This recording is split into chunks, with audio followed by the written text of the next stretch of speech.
Welcome back to Hope for the Mind, the podcast where we talk about the intersection of faith, mental health, and healing.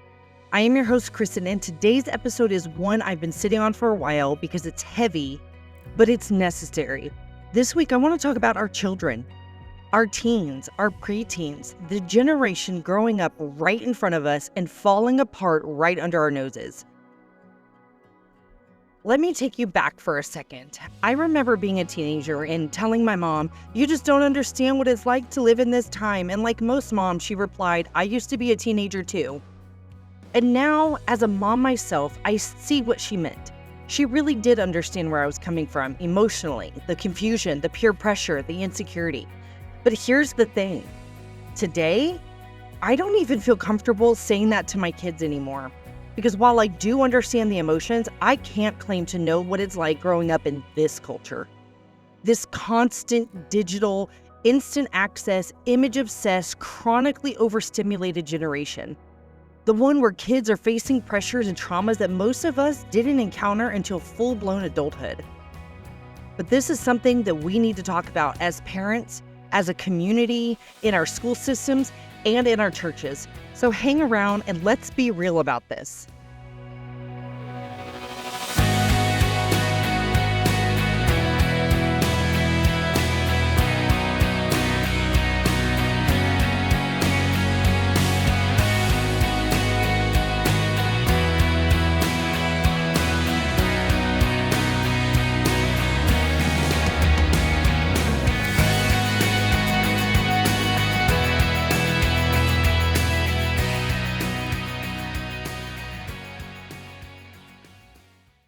So let's be honest, our kids are dealing with anxiety, depression, self-harm, and suicidal thoughts at elementary school levels.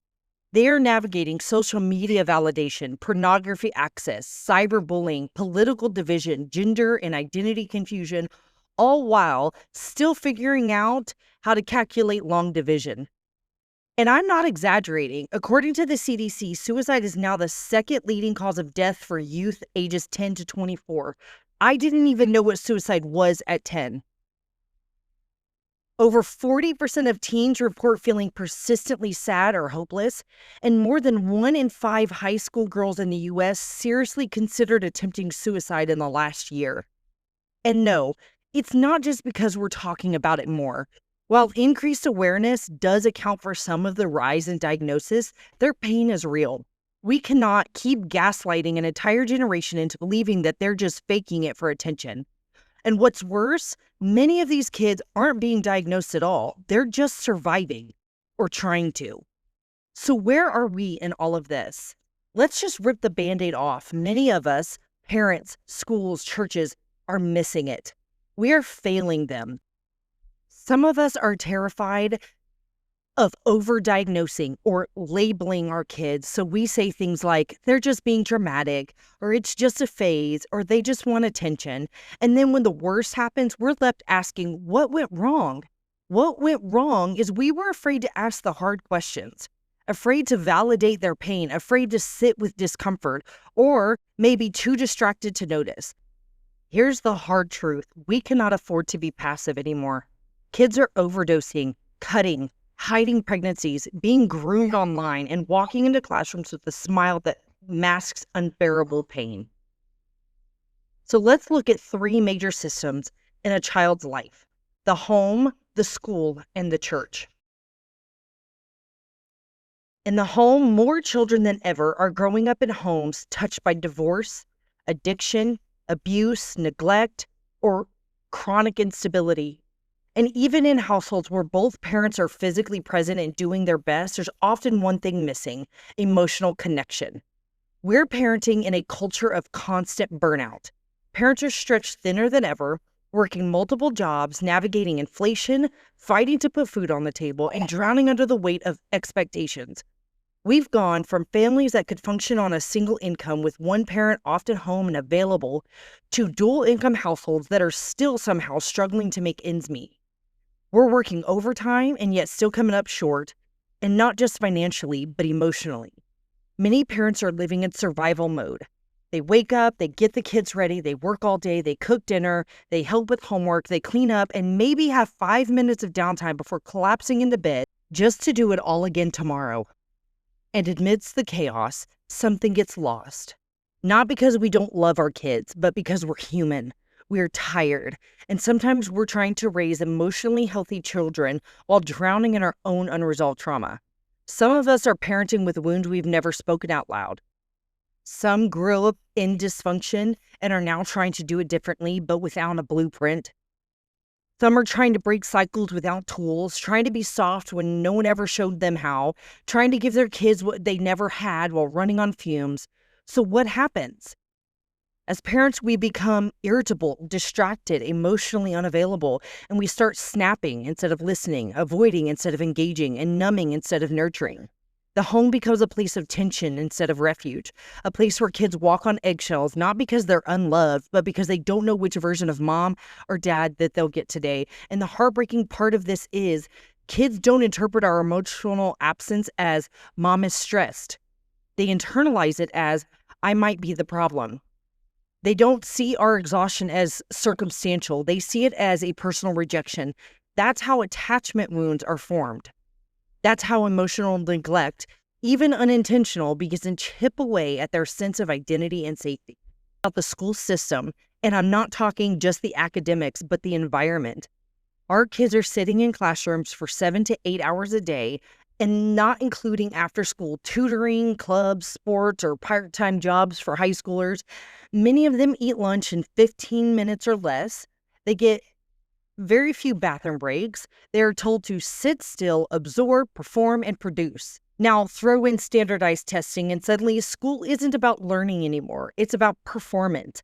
It's about test scores, data, pressure. And kids who are artistic, creative, or hands-on learners, they're left behind. Kids who struggle with ADHD or autism or trauma are punished for behaviors that they can't regulate. Kids who are burnt out are ignored until they crash completely and then they're blamed. Teachers are overwhelmed. School counselors are often responsible for more students than they should ever be responsible for. And somewhere in the chaos, we expect kids to thrive. So let me say this plainly.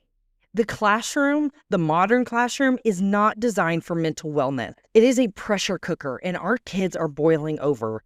School has become less of a safe haven and more of a battleground between academic pressure, overcrowded classrooms, bullying, the social hierarchy.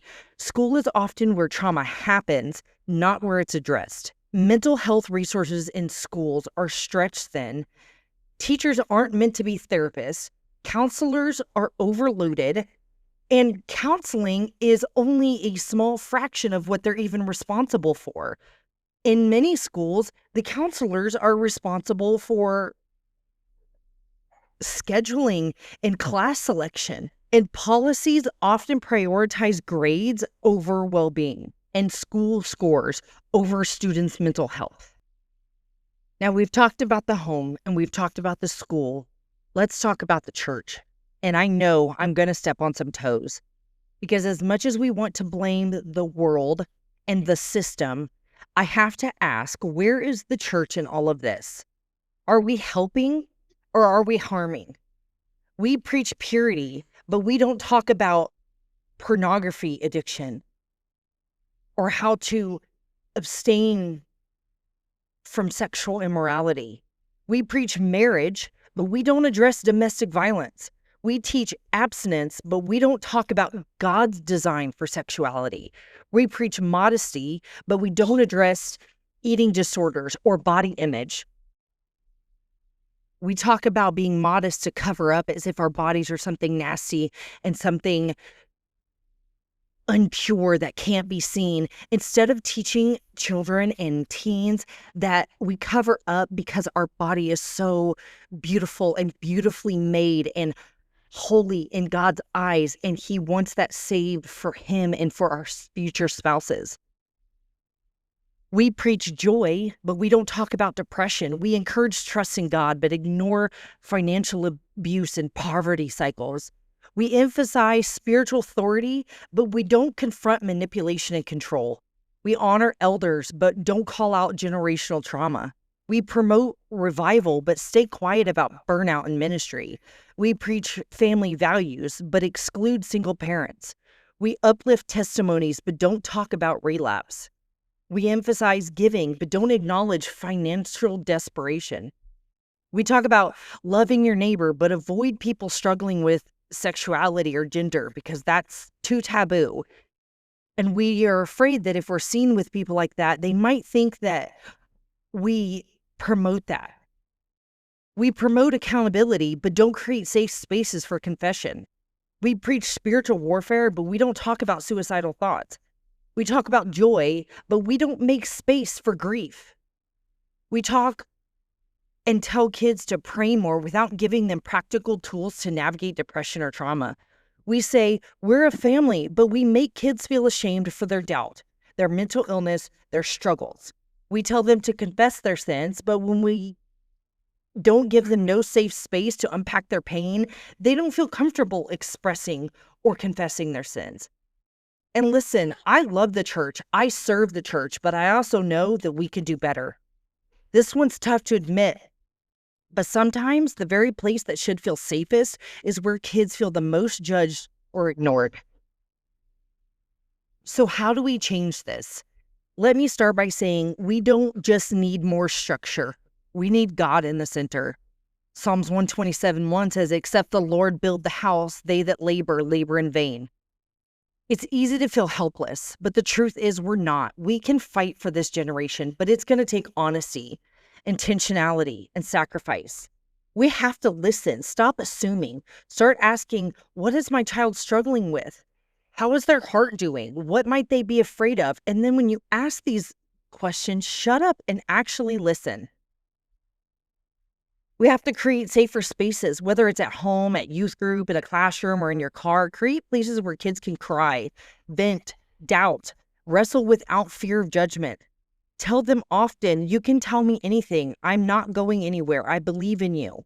But mean it. There is nothing worse than saying, tell me I won't get mad, and then getting mad. Listen, no matter how silly it might sound or feel to you, they are feeling it differently and deeply, and they sometimes just need someone to listen. Educate yourself. If you don't understand mental health, learn. If you don't know how TikTok works and your kids are using it, you better learn. Learn to play their games. Learn to speak their language, even if they think you're silly for it. Seek to understand their stories and their thoughts. If your child is facing something you've never dealt with, don't dismiss it. Research it. Ask for help. Pray, yes, but be prepared. You can't protect them from things you know nothing about because you think, well, that's not how we did it back then. That's not how things were in my childhood.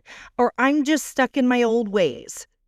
We need to learn because we can't protect them from things we know nothing about. Show up spiritually. Pray with your children, not just for them.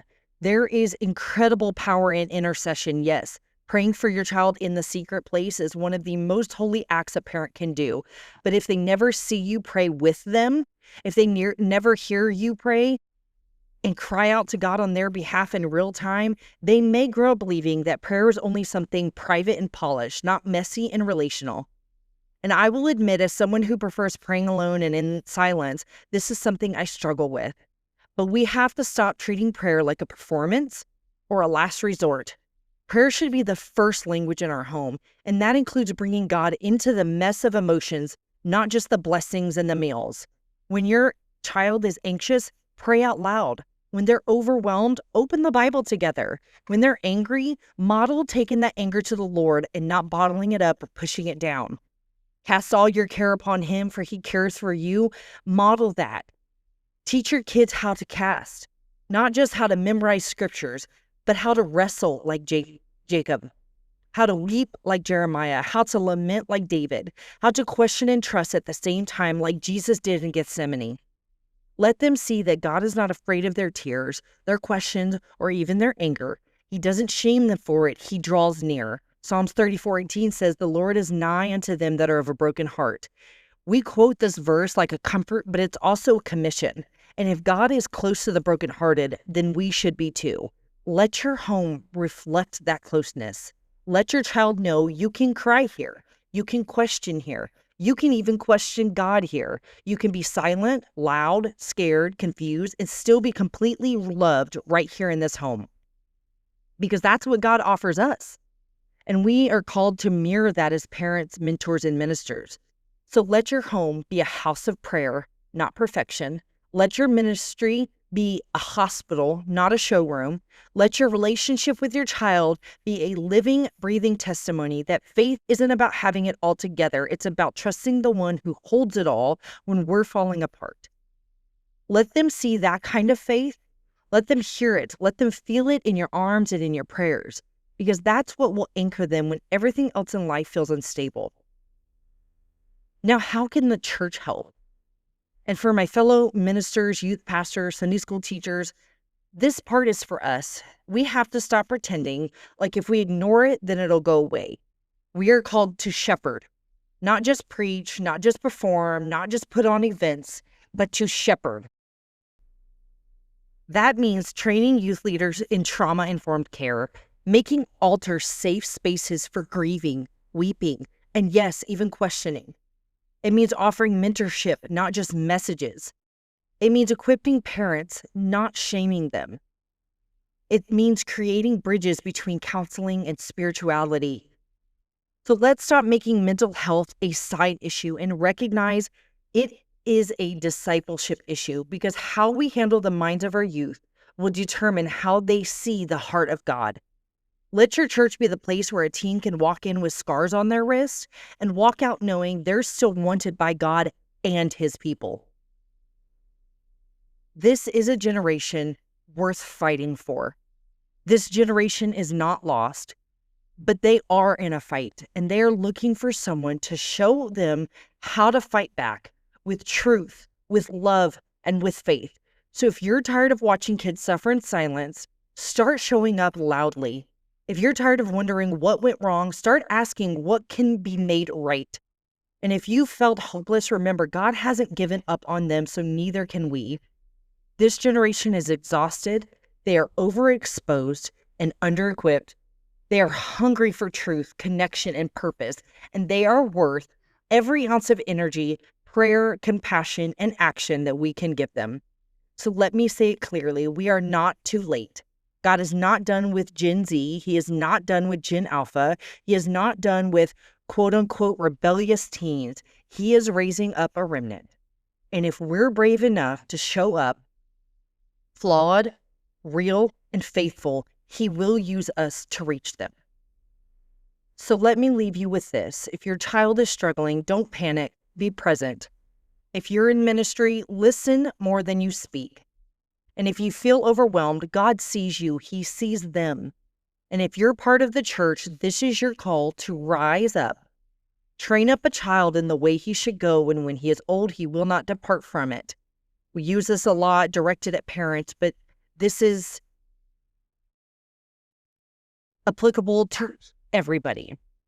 So thank you for joining me today on Hope for the Mind. You can find resources, episode transcripts, and journal prompts on my website, htfmpodcast.com. And remember, your mind matters, your child's mind matters, and hope is still alive.